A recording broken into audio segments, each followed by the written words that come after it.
Um jogo muito pica foi lançado e ficou muito popular, porém existia um boss que ninguém conseguia derrotar, mesmo depois de muito tempo de jogo. Era o Rei da Escuridão, o Sada Erag. O bicho era muito sinistro e ninguém conseguia ficar nem 10 segundos de PVP sincero, rapaziada. Tanto que as pessoas até choravam com os admins sobre o balanceamento e que mesmo com os itens caros, eles não estavam conseguindo. Porém, de repente, entra um jogador muito fraco e bem noobzinho mesmo. Seu level era 99, quase nada, considerado level 1000 do Rei da Escuridão. O pessoal do chat já começa a zoar ele, dizendo que os equipamentos dele era de iniciante e ele tava lá só pra passar vergonha. Quando ele entra em campo, ele já começa a gritar o nome do Sada, alucinado. O mesmo chama ele de inseto, dizendo que ele não era nada. O PVP começa e o jogador mais fraco trava uma batalha. Porém, o Rei da Escuridão acaba apelando e usando uma habilidade chamada Eco do Abismo. A habilidade consiste em enfiar a espada no chão, criando uma aura ao redor de fogo. Só que o jogador mais fraco se ligou e desviou do ataque. Ele até meio que debocha do Rei da Escuridão, dizendo que ele poderia fazer isso o dia todo. O cara é brabo mesmo, rapaziada. Porém, o que ele não esperava é que essa habilidade enraizou no chão e acabou penetrando ele. Então o Rei da Escuridão acaba usando outra habilidade, que é uma de sangramento. O Rei da Escuridão acaba debochando e falando que ele era fraco demais, mas pelo menos ele gastou uma skill. Porém, mesmo preso, ele esboça um sorriso, dizendo que a batalha ainda não terminou. Acontece que ele estava esperando só o momento certo, pro Rei da Escuridão ficar desprevenido, e ele solta uma habilidade, uma invocação. E essa é uma invocação muito sinistra, ele invoca um anjo. O Rei da Escuridão percebe que essa é só um anjo mesmo, e que se fosse assim, ele não teria nenhuma chance, porque mesmo que eles trabalhem juntos, a força ia ser a mesma. Só que o jogador mais fraco tem um plano. O plano dele foi contaminar o anjo, assim ele fica muito mais forte. Enquanto o anjo fica ali na linha de frente, ele só fica aguardando o momento ideal. O Rei da Escuridão fica em choque, porque esse é um anjo diferenciado. E em um piscar de olhos, o jogador mais fraco acaba derrotando o Rei da Escuridão. E finalmente o plano dele deu certo. Ele consegue derrotar o Rei da Escuridão e todos ficam abismados. Ele quase cai da cadeira e diz que o Rei da Escuridão não era lá aquelas coisas. Imediatamente ele recebe uma mensagem na tela. O jogo mandou uma mensagem pra ele dizendo que o Rei da Escuridão não era nada, ele pode escolher outro destino. Porém, o protagonista diz que não mandou nenhuma mensagem dentro do jogo. Não sabe como que o jogo teve essa informação. Mesmo achando estranho, ele ainda diz que é um presente e seria muito ruim não aceitar. Aparentemente, a alma do Rei da Escuridão acaba invadindo o PC dele, por mais absurdo que seja. E foi como se um abismo negro tivesse puxando ele pra dentro do jogo. A cena corta pro castelo do Rei Demônio. Um punhado de goblins já derrotados, o líder acaba reclamando, xingando ela de gata vira-lata. Os goblins dizem pra ela que não adianta mais defender o castelo, porque o Sada morreu, mas ela ainda tem uma paixão pelo seu antigo chefe. Lá no fundo, ela escuta alguém reclamando, e lá está ele. Ele descobre que acabou sendo reencarnado dentro do jogo, porém ele percebe que o status dele está amaldiçoado. A tigresa, quando viu isso, ficou muito abismada, partiu pra cima dele, dizendo que ele era um ladrão. Porém agora, ele tá num corpo muito mais forte, e tenta usar uma habilidade.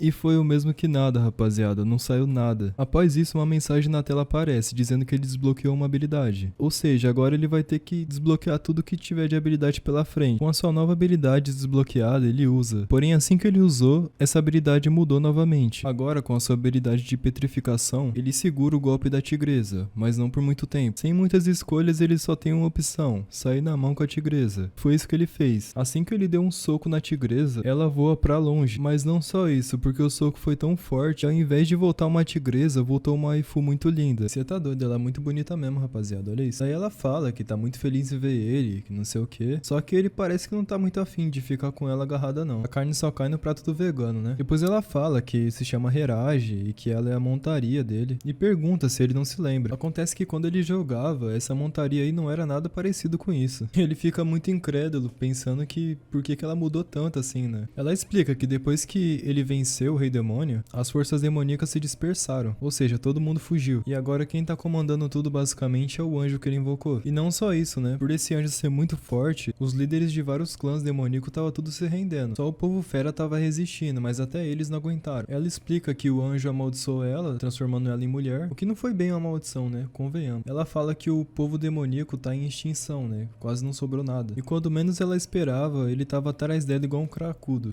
Sério, rapaz, o que é isso aqui? Ele até brinca com ela, que ela é boa de desenho, mas agora eles têm que partir pra outro lugar. A gente descobre que se passaram 100 anos depois de tudo que aconteceu. Ou seja, aquela tigresa lá ficou esperando 100 anos pelo seu mestre, né? Meu Deus. Apareceu uma mensagem do sistema dizendo que ele precisa fazer uma missão. E nessa missão, rapaziada, é basicamente ele conquistar o povo fera de novo. Ele dá uma de teimoso e diz que não vai obedecer nenhuma regra do jogo. E imediatamente aparece uma mensagem do sistema.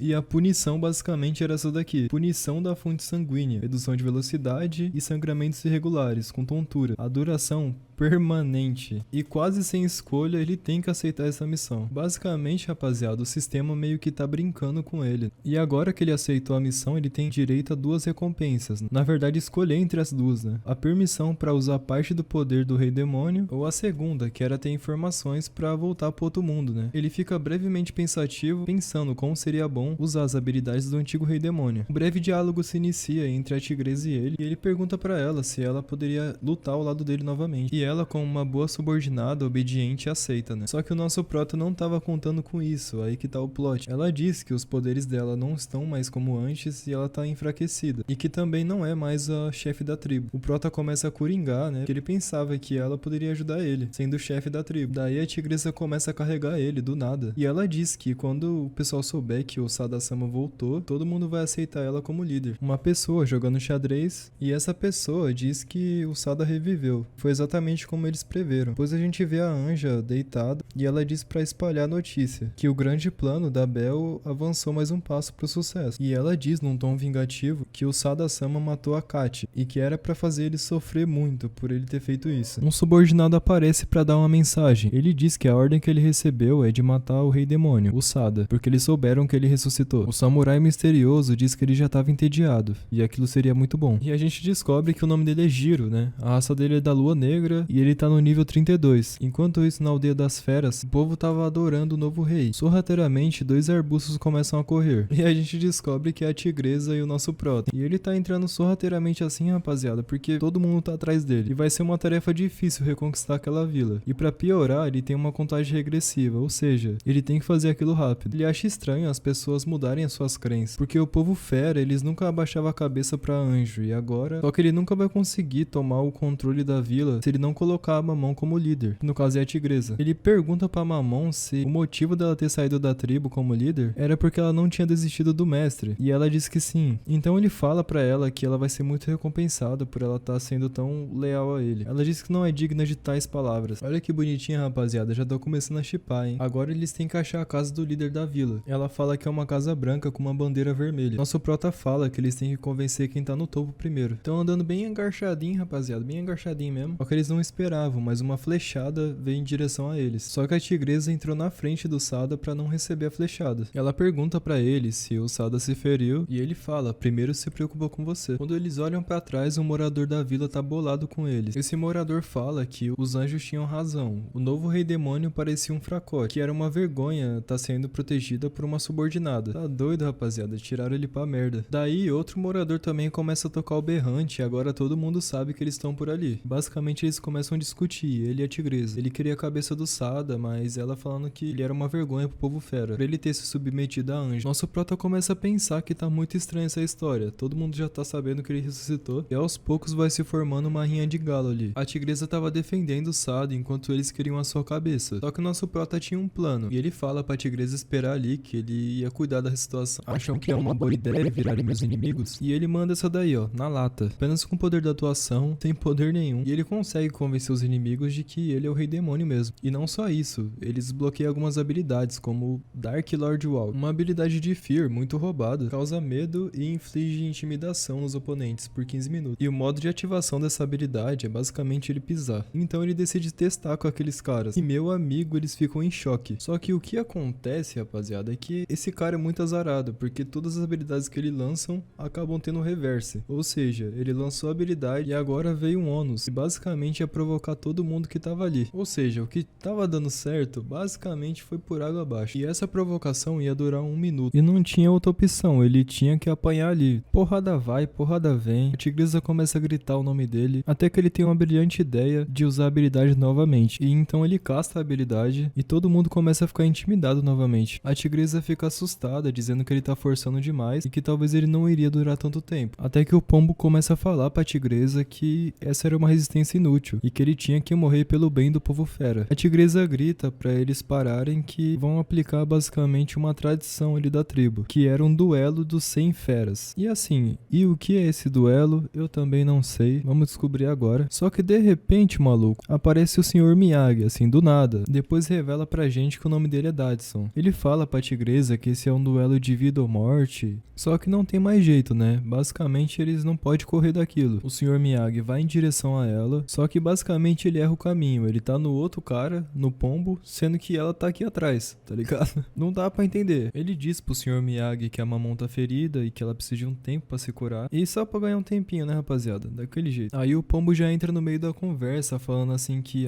vocês que chamaram a gente pro duelo, eles não têm direito de escolher nada. Aí o Sr. Miyagi, super gente boa, dá uma poçãozinha ali pra ela se curar e fica por isso mesmo. E esse duelo dos 100 feras é o duelo mais importante da tribo. É ele que decide quem vai ser o líder ou qualquer coisa. E enquanto ele tava tirando a flechada da tigresa, ele começa a pensar no cheiro do sangue, sabe? Ele não consegue acreditar que ele tá dentro de um jogo. A tigresa já começa a pensar o pior, falando pra ele fugir, enquanto ela distrai eles. Até porque ele não tá num estado muito bom, né? Ele tá sem as habilidades e ela tá machucada. Então, ela diz pra ele que se for pra arriscar a vida dela, ela prefere arriscar pra proteger ele. E tá doido, rapaziada. E tigresinha da hora, hein, mano. Nosso Pro tá representando, falando que não pode deixar ela pra trás. E também ele se gaba, né? Falando que ele já foi o jogador mais forte e tudo mais. E ele não iria perder assim com tanta facilidade. E então o duelo vai começar. O Sr. Miyagi tenta explicar as regras. Explicarei as regras para o Sada-sama, já que esta é a sua primeira participação. Usamos o duelo das 100 feras toda vez que precisamos decidir algo importante. Os desafiantes irão enfrentar 3 unidades, do mar, da terra, do ar... Enfim, basicamente ele explicou ali que quem era desafiado tinha o direito de escolher, né? A tigresa fala que ele parece muito confiante pra alguém que não tem habilidade, né? E então o Sr. Miyagi pede pra entrar o representante da terra, chamado Banda. E quando ele olha, ele fica até assustado, porque o bicho é enorme. A tigresa também fica com o cu na mão. Você ainda faz amor com o suco? E a batalha vai ser decidida em uma queda de braço. O protagonista fica confuso e se pergunta se não era o Sombra. Porém o Sombra, ele morreu numa batalha heróica contra os anjos. E agora quem substituiu ele foi esse grandalhão aí. A informação privilegiada que ele tinha da pessoa que ia lutar acabou não servindo de nada. A queda de braço se inicia e ele fala pra tigresa deixar com ele, que ele resolve. Joga no peito do pai aqui, ó. O braço dele tava quase quebrando. O elefante aí não tá pra brincadeira não. Aí ele lembra que ele tem uma habilidade chamada petrificação e resolve usar ela. O elefantaço fica todo surpreso porque ele nunca viu uma força parecida antes. Todos ficam se perguntando quem ganhou de fato, porque aparece uma névoa ali, ninguém consegue ver nada. Porém nosso rei demônio tava lá, intacto, quase cagando nas carças, mas tava lá. Quando ele tava prestes a perder, a petrificação aumentou. Agora ele pode iniciar o contra-ataque. O chão começa a tremer, tudo começa a ficar catastrófico do lado dele. Todo mundo começa a ficar abismado, inclusive o pombo. Acontece que a habilidade dele, conforme ele vai usando, ele vai upando de level. Ou seja, enquanto ele tá usando, ele tá upando diversos levels ali. Chega uma hora que o elefantão fica sem palavras. Ele tá colocando toda a força que ele tem e mesmo assim não tá saindo do lugar. Porém, não existe almoço grátis, né, rapaziada? Ele recebe uma mensagem do sistema avisando ele que ele tá ficando sem magia. E em breve a petrificação ia acabar. E pra piorar ainda mais a situação, o elefantaço desbloqueia outro level dele. Ele começa a ficar todo vermelhucho ali e começa a ficar puto mesmo assim, sabe? E o que era pra ser um braço se tornou uma pata de elefante. Ele liberou o Best Origin, que é a verdadeira forma dos Homens-Fera. A tigresa dá uma dica pra ele que esse Best Origin só pode funcionar até 1 minuto. E ele precisa aguentar esse tanto de tempo. O protagonista já se cagando nas carças, tenta aguentar o máximo que ele pode. O negócio fica tão louco, o que era pra ser uma queda de braço acaba se tornando um negócio de força ali, e o elefante usa as patas, eles usam os 2 braços, o negócio fica maluco. Porém, depois de se empedrar todo com aquela habilidade dele, ele consegue ganhar essa batalha, mas em compensação ele não consegue mexer um músculo. A tigresa pergunta pra ele que técnica que é essa, falando que ele ficou durão e ela tinha gostado. Ixi, mas o show tava só começando e eles vão pro próximo desafio. O Sr. Miyagi acaba levando eles pra dentro de um vulcão, assim, um negócio muito louco. E dentro do vulcão eles já se deparam com o próximo desafiante. E a batalha vai ser de resistência. Desafio de resistência no meio de um vulcão, meu Deus. A gente se depara com um largato absurdamente shapeado. Quem você pensa que é?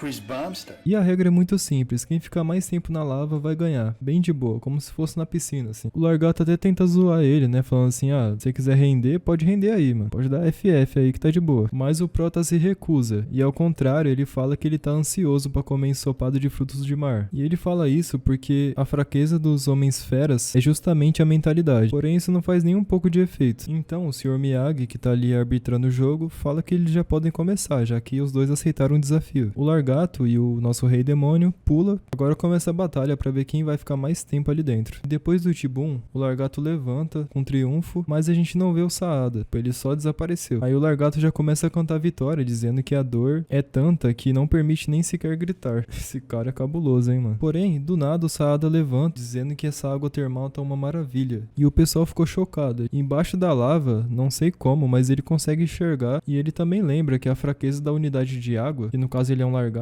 na verdade eu nem sei o que ele é, mas enfim, a fraqueza dele é a cauda. E ele planeja se aproximar pra tentar pegar a cauda dele, né? E então dentro da lava eles começam a lutar. O Largatão fala que se ele optasse pela prova de resistência, ele teria uma chance maior de sobrevivência. E então ele já parte pra cima, só que o nosso Prota segura ele pelo colarinho e levanta ele pra cima. É explicado pra gente que as unidades aquáticas feras, elas não conseguem ficar muito tempo na lava. E esse Largatão aí só tá meio marrento porque ele treinou pra isso, né? O Largato fica meio incrédulo como que ele tá conseguindo aguentar tanto tempo embaixo da água. Mais uma vez o sistema salvando ele, né? Basicamente ele ativou uma skill que reduz as temperaturas escaldantes, usando o Snow Elegy. Porém, como debuff, ele não pode ficar muito tempo. E da mesma forma que o Saada tava resistindo, o Largatão também tava. Ou seja, os dois estavam pra jogo. Enquanto isso, aquele clã dos assassinos loucos lá, samurai, eles chegaram nessa tribo das feras. E basicamente eles tiveram a informação de que ele está participando do duelo. E como eles sabem que ele tá no vulcão, eles decidem armar uma arapuca. O líder do clã lança um jutsu, que basicamente é algo muito poderoso ali. Até que um subordinado fala que a ordem era só pra matar o Saada. Porém, o capitão do grupo fala que essa é uma ordem da Bell-sama e as vontades dela. Ou seja, tudo que tá pela frente ali vai ser destruído. Enquanto tudo isso tá acontecendo, umas crianças estão brincando no assentamento. A gente vê uma estátua também e essa estátua começa a sangrar. E então voltamos pra aquele desafio louco lá, né? Os dois estavam com o braço cruzado e só saía dali quem realmente ficasse mais tempo. O Saada começa a provocar ele, dizendo que não passaram nem 30 minutos e ele parece péssimo. Porém, a contagem regressiva para essa missão tá quase acabando. Os dois começam a notar algo diferente. Aquela lava tava aumentando a temperatura cada vez mais. O Largato tava quase virando churrasco já.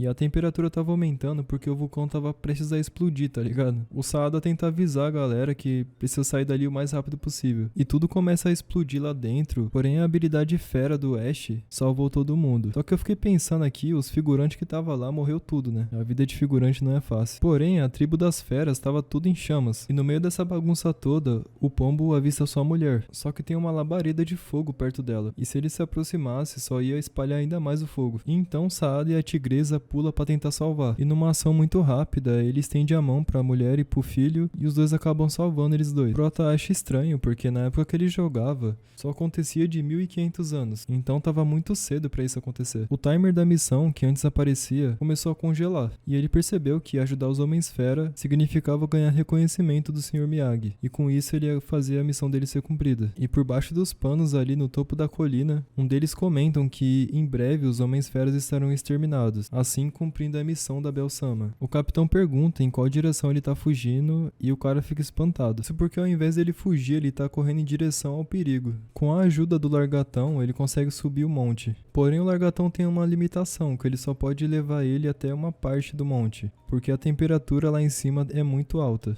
Porém, o Saada fala que tá tudo bem. O Largato pergunta pra ele o que ele vai fazer e ele fala que é óbvio, que ele vai apagar esse fogo. Depois de mergulhar a lava, alguns status começam a subir de level, como o Snow Elegy, que vira uma habilidade muito OP, porque além dele congelar a área ao seu redor, ele pode congelar inimigos e a defesa dele aumenta. E o Saada começa a entender o padrão. Basicamente, as habilidades são fortalecidas a cada ambiente hostil que ele entra. E ele começa a pensar que se ele aumentar a área em contato com magma, ele pode aumentar ainda mais essa habilidade. gravidade. Então ele fica peladão nadando. É isso, mano. Com essa estratégia, ele conseguiu o nível máximo. E agora ele aprendeu o Full Metal Code, uma nova habilidade de resfriamento. E do nada, rapaziada, ele já começa a ficar soltinho ali, ó. Tá vindo, tá vindo. Enquanto isso, tá um caos lá fora. Todo mundo tá correndo e tentando se salvar. E enquanto todo mundo tava duvidando dele, eles olham para trás e se deparam com isso. O vulcão saindo algumas luzes azuis. Basicamente o magma tava parando. E o clã dos demônios ficaram meio que incrédulos com o que tava acontecendo. E falaram pro capitão que se eles falhassem na missão, o clã deles iam pra vala. Porém o capitão responde pra eles não se preocuparem, que a maldição não mostrou nem 1/10 do que ela é capaz. A treta tava tão grande entre maldição e Saada que a montanha começou a desmoronar, voando alguns pedaços de pedra pra quem tava lá embaixo. E esses pedaços de pedra acabam atingindo o Miyagi, só que a tigresa acaba saltando pra salvar ele. Só que essas pedras voadoras, elas estavam recheadas com maldição, e quem entrasse em contato acabava sendo amaldiçoado. Infelizmente nossa tigrezinha acabou sendo vítima disso. E essa maldição chamada Cursed Seed, basicamente é um fogo que não apaga, é um fogo eterno. Agora todo mundo tá sob efeito da Amaterasu. Mesmo só a capa da gaita ela tenta levantar e ajudar os outros ainda. O Sr. Miyagi avisa ela que se ela continuar assim ela pode até morrer, mas ela responde que não tem como essa chama impedir a Mamon, da tribo dos Homens-Feras. E quando ela olha pra trás, uma trupe de cracudos, Homens-Feras, tá ali pra ajudar ela. E eles também reconhecem ela como chefe. Nosso prota se pergunta se aquela chama negra é obra do Cursed Seed. Uma mensagem aparece e fala que ele tá sofrendo ataque mental. Ele começa a pensar que na época que ele jogava, o Cursed Seed não era tão forte assim. E quando ele fala isso, brota do meio da lava um monstro gigantesco. Isso é louco, rapaziada. Olha a aparência desse bicho.